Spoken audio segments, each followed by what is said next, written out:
although our political differences these days are vast, there are still some things we came together on in this committee during the last session, and one of them was an enduring opposition to Hamas and the terrorism they unleashed on innocent civilians in Israel a little over 500 days ago.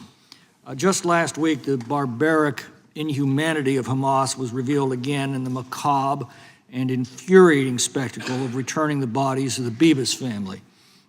We last saw Sherry alive on October 7th, 2023, as she was seized, terrified and sobbing, begging for the lives of her two little boys as they were dragged into the hell on earth that Hamas created.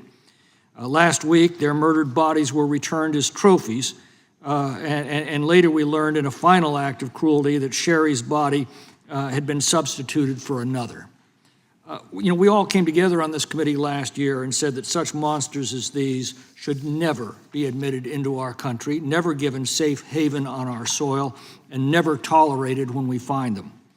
H.R. 176 says that anyone associated with Hamas or Palestinian Islamic Jihad in any capacity, or anyone who assisted their terrorist activities in any form, will not be allowed into this country under any circumstances, will be immediately removed if we find them here, and under no circumstances will we allow them to receive any immigration benefit under our laws.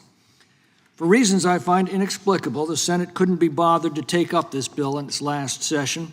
Hopefully they'll find the time this session. Under current law, being a member of Hamas or being associated with its barbaric attack against Israel is not an explicit ground for inadmissibility or removability, and that's just not good enough. Anyone who gave them support in any form should never be allowed into this country. During the Biden years, the number of known or suspected terrorists encountered at the southern border soared to 392. Too many were allowed into this country. How many more were among the 2 million known gotaways is anybody's guess. After the October 7th attacks, Director Wray warned that the FBI, quote, cannot and does not discount the possibility that Hamas could exploit the conflict to call on their supporters to conduct attacks on our own soil, end quote. In the last month, we recorded a 95% reduction in illegal border crossings thanks to President Trump's determination to protect our country and to secure our borders. This bill will give them an additional tool to quickly remove dangerous foreign nationals from our soil, and it will make it impossible for future presidents to wave in these monsters to take residence in our communities.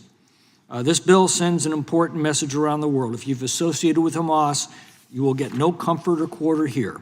You are persona non grata in America, and you should be as you should be in any corner of the world that values peace, justice, and human dignity. With that, I'd urge adoption of the bill, and I yield back.